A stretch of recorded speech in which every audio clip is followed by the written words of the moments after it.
Welcome to DFL Hotline. I'm Jacky, and today we're diving into all those things your dog does that might make you want to pull your hair out.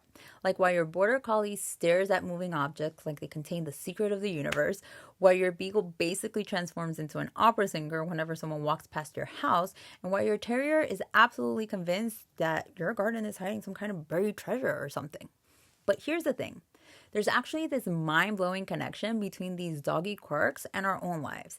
Because let's be real, fighting against our natural tendencies usually ends in frustration and probably an entire bottle of wine at night.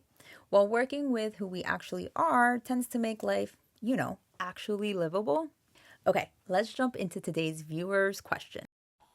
My Border Collie constantly tries to herd my 5-year-old son and his friends when they play in the yard. She nips at their heels and circles them constantly.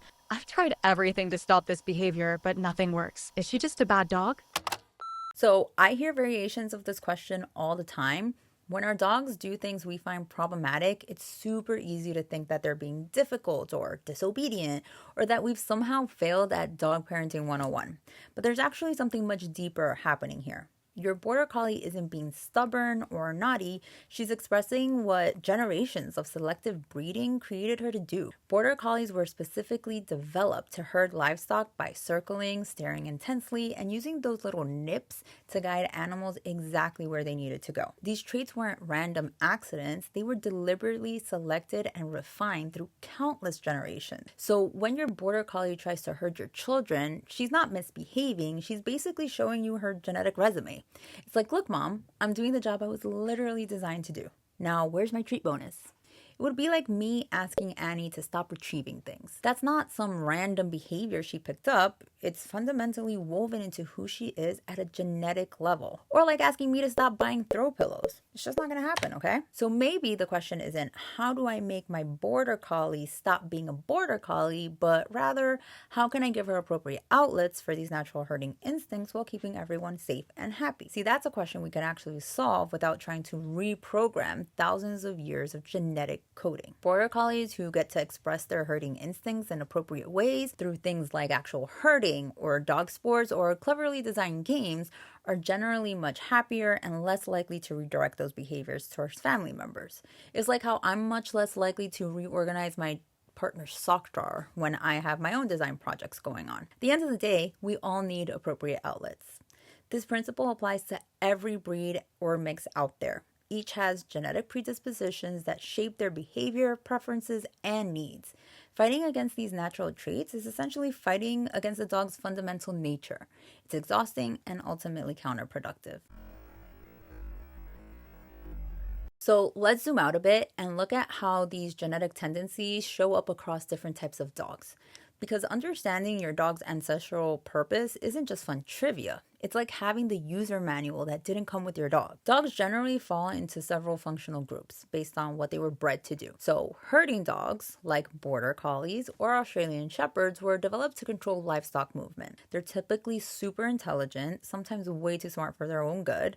They're eternally energetic and laser focused, and they notice everything. They often display intense staring, circling behaviors, and sensitivity to movement. Without appropriate outlets, these dogs might chase cars, bicycles, or yes, attempt to organize your children into neat, manageable groups.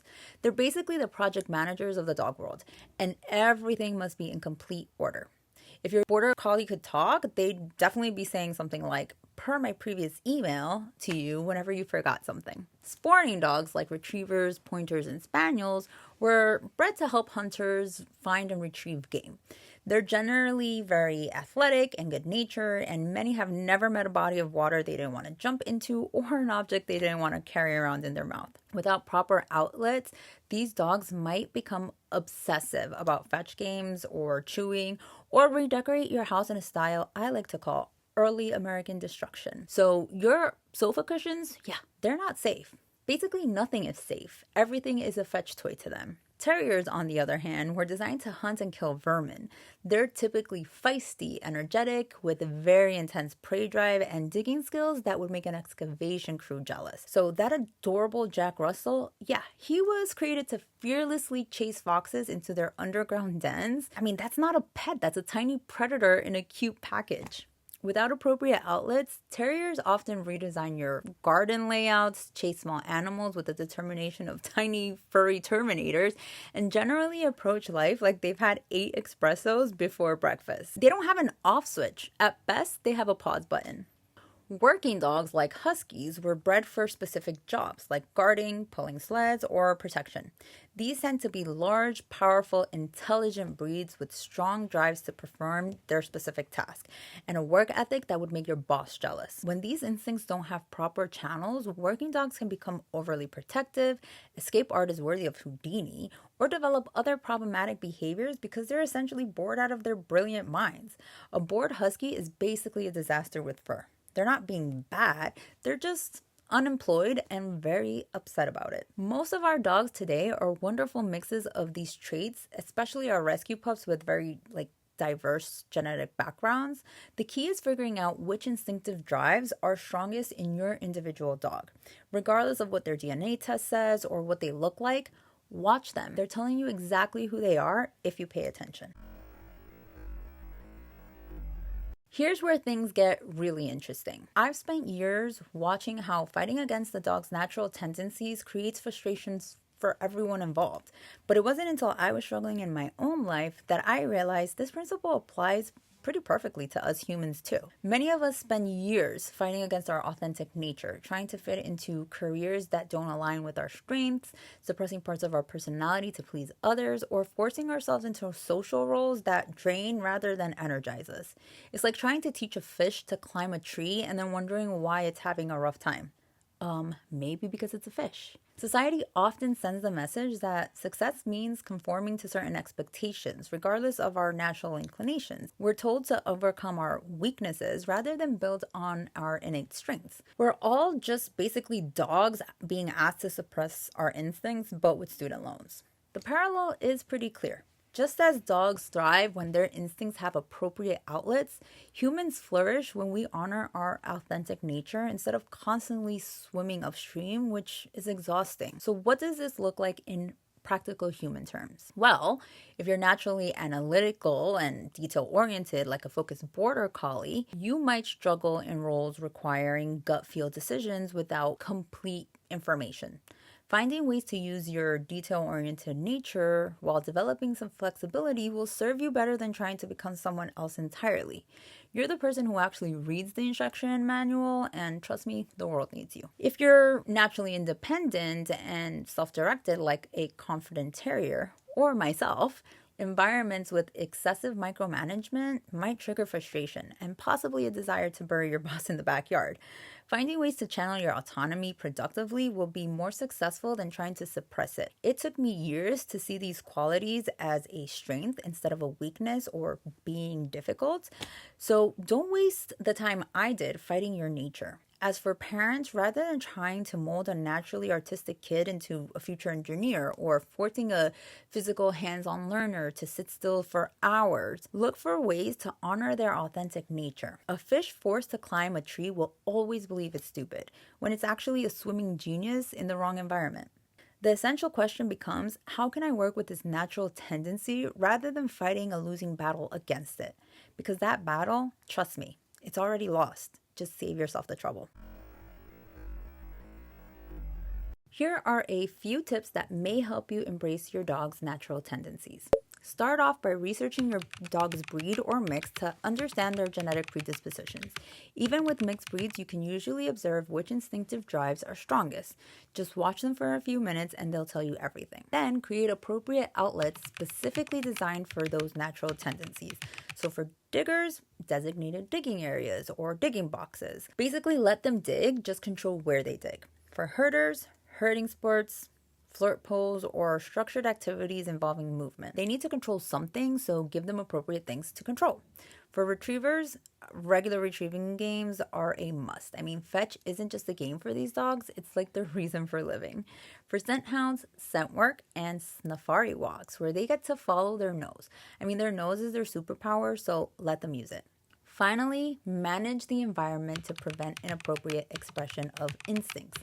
So keep terriers away from prized garden beds, provide herding dogs with structured interaction with children, and secure valuables away from mouthy retrievers. I mean, seriously, anything you value should be at least 5 feet off the ground. As for ourselves, you may want to start by identifying your own natural tendencies and strengths. Notice when you feel energized versus when you feel like you're either nodding off or having an existential crisis, which no shame in that. I have one of those at least once a week, but that's usually your body's way of giving you information and you may want to listen to it. Then look for ways to channel these tendencies productively rather than suppressing them. So if you're naturally creative, incorporate regular creative expression into your life before your brain literally explodes with unused ideas. You also may want to develop some complementary skills while honoring your core nature. The goal isn't avoiding growth, it's growing in ways that align with your authentic self. When we stop seeing natural tendencies as problems to fix and start seeing them as traits to challenge appropriately, we shift from frustration to understanding. And who couldn't use a little more understanding? It's time for our lightning round, so let's see how fast I can answer your quick fire questions.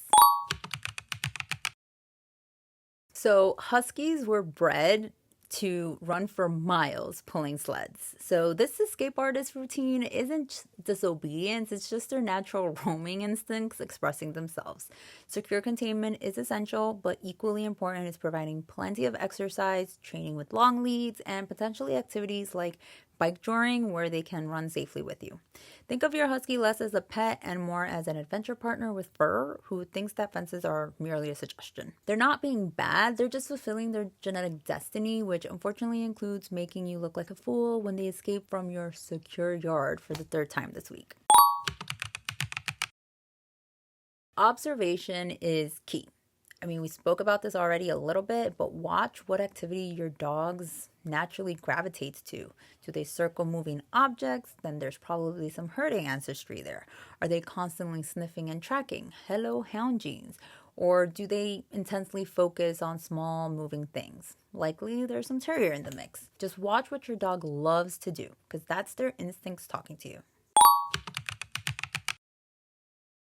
I love this question because I consider myself an introvert, so I would say not necessarily. Many introverts excel in sales because they often are excellent listeners who build authentic relationships. The key is finding sales approaches that work with your natural tendencies and ensuring that you have adequate time to recharge. Don't try to be the extroverted, salesy stereotype. Be the thoughtful relationship builder who gets repeat business because people actually trust you. And for the love of God, schedule your alone time to recover after big meetings. Okay, this is a great question. So, resource guarding has absolutely nothing to do with dominance. It's a natural survival instinct. In the wild, animals who protect their resources survive. So, instead of punishing this instinct, work with it by teaching your dog that humans approaching their valuables leads to good things, not loss. Your dog isn't plotting like a household takeover, they're just not great at sharing. Kind of like my 4-year-old nephew. So they're not trying to be the alpha. They're really just really value that disgusting half chewed up tennis ball. Great question. Okay, so working with your nature doesn't mean avoiding growth or challenges. The difference is direction. So growth that builds on your natural tendencies feels challenging but energizing, while fighting your nature feels like constant upstream swimming that leaves you depleted. It's like choosing to run a marathon, which is really hard but potentially super fulfilling, versus forcing yourself to become an accountant when you hate math. I mean, that's just torture with very limited personal payoff, if you ask me. But basically, one leaves you tired but accomplished, and the other makes you question your will to live. There's a big difference there. When we try to suppress our dog's instincts, which are the very traits that make them who they are, we create frustration for everyone involved. Instead, when we provide appropriate outlets for these natural tendencies, we honor their authentic nature while meeting our own needs for harmony.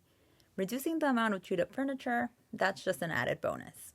This same wisdom applies to our human lives in a powerful way. How often do we fight against our authentic nature because we think we should be different? How much energy do we waste swimming upstream against our natural tendencies instead of finding ways to channel our authentic selves more productively? It's exhausting. And for what? Our dogs offer us a powerful reminder of the freedom that comes with authenticity. They can't pretend to be something they're not. In their honest expression of their true nature, they invite us to consider what might be possible if we stop fighting who we naturally are and instead found ways to channel our authentic selves more productively. Thanks for hanging out with us. I can't wait to see you next time. Until then, remember to work with your nature and not against it. Fetch you next time.